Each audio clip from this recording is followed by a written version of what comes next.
everyone. My name is Eugene. I'm the founder and CEO of Sophie's Kitchen, America's leading vegan seafood maker. Now, when I introduce people like that, a lot of eyebrows will be raised. You know, vegan, seafood, these two words don't really go hand in hand together a lot.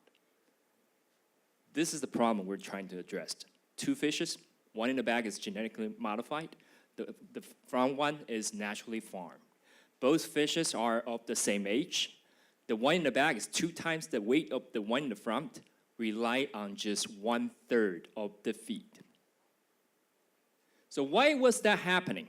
Well, people understand by 2050, there's gonna be 9 billion people on this planet. Animal protein is not gonna be sustainable. So consumers are rushing to alternative protein. So you saw a lot of companies coming up with a lot of replacements for land animals. But what about seafood? You know, after all, there's 70% of the planet was covered by the ocean. What do we do about it? There's a lot of problems with seafood, in my personal opinion.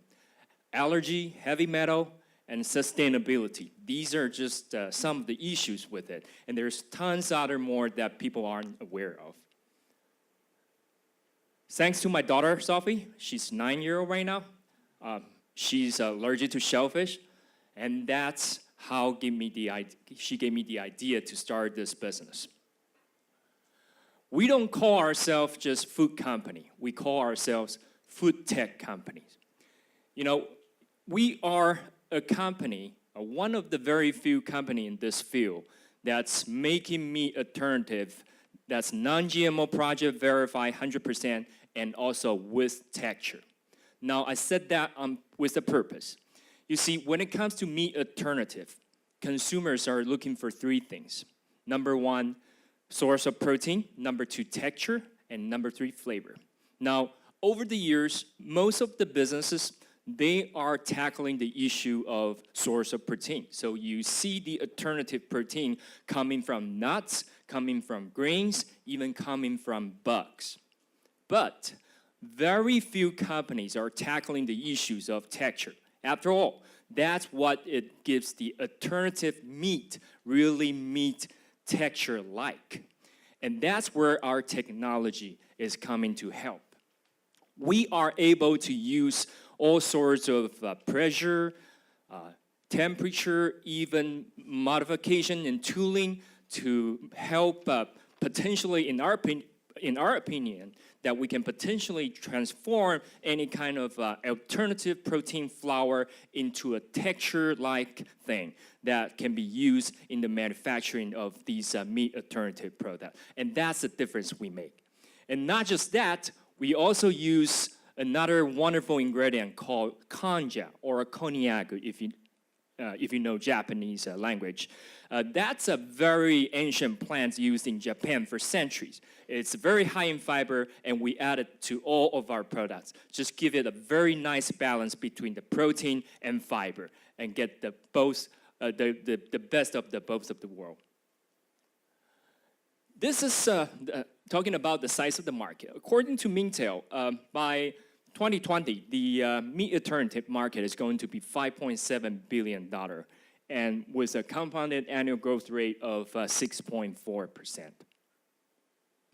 Some of the recent investment activities in this field, as you can see, there's tons of money pouring into this sector.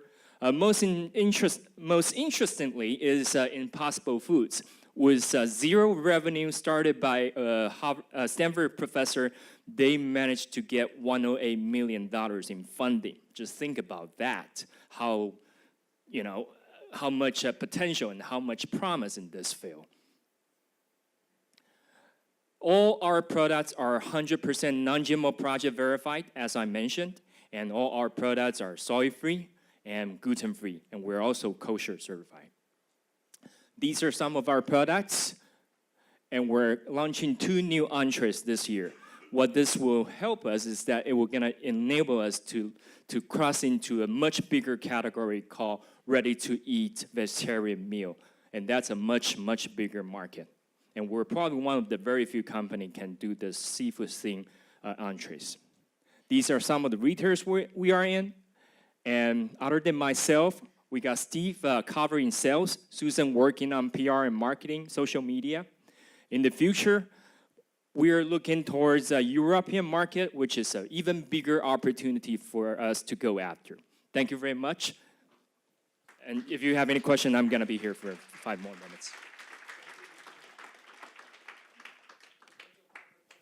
You said you were going to make ready-to-eat vegetarian meals. Are they going to be strictly vegan, or are you doing both? We're going to be vegan for as long as I'm in charge, you know. Yeah. Well, I'm trying to keep those big boys out of the door, but you know, who knows? But as long as I'm in charge, it's gonna be vegan. Yeah. The question is, how highly processed is the vegan seafood? Well, what do you think about soy milk? Do you think it's highly processed? You think it is? Okay. So I think how much processing is going into a product, it varies from person to person. You know, some people, I guess by your definition, probably you're considering only veggies and fruits are really non-processed foods. Then everything else, 99% that's got sold in the supermarkets are all processed foods. I mean, after all, someone got to clean it, someone got to chop it, someone got to heat it. These are all processing, you know. We try to use a lot of what we call physical processing. We try to stay away what the industry calls synthetic processing, meaning adding chemicals into it, you know. It's my personal belief that I cannot guarantee that this is non-processed foods because after all, we have to do a lot of work. But then again, we trying to make our label simple and clean and short, you know. If you compare our label to a lot of our competitions, we don't have those ingredients that you cannot pronounce. You know, we don't have that. And our ingredient list is probably just 1/3 or at least half of their length. And that's my commitment. Yes? Right here? Are you making the product yourself? In the beginning, yes. When Sophie was 1.5, I was making a little bit of the shrimp that you saw. But right now, we're doing it through contract manufacturing.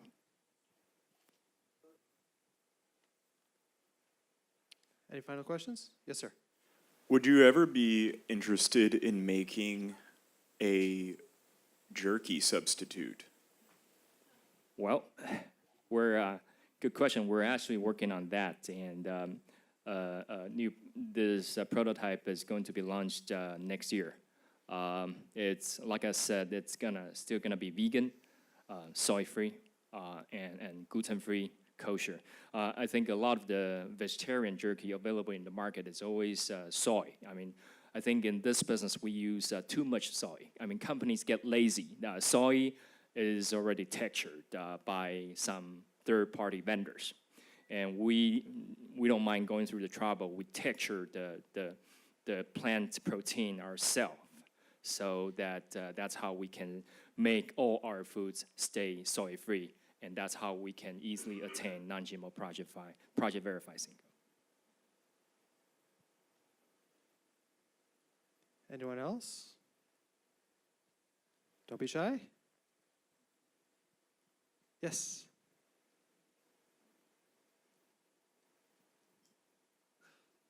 Thank you. I'm always very amazed. So it's vegan fish, and your marketing says like vegan fish, Right. but there's no fish in the product. No. So why do you still call it fish, and why don't you give it another name? Yeah, it's a debate going on for like ever since this meat alternative started 30, 40 years ago. I think short answer is it tells people how you use it, you know, simple and quick, you know. Now, regulators will ask us to use some other names just to satisfy the big food companies or other competitions. But in my opinion, let's just say, for example, milk. You know, the dairy industry challenged soy milk industry about using the word milk. for so many years. But do people really get confused with that term? I don't think so. I mean, after all, words, language is just a way for you to convey your idea. What matters is, do you really trust the product? Do you really trust the vendors? And that's what we're here about, and that's what we're trying to do in the market. Thank you. Thank you. All right, Eugene, thank you so much.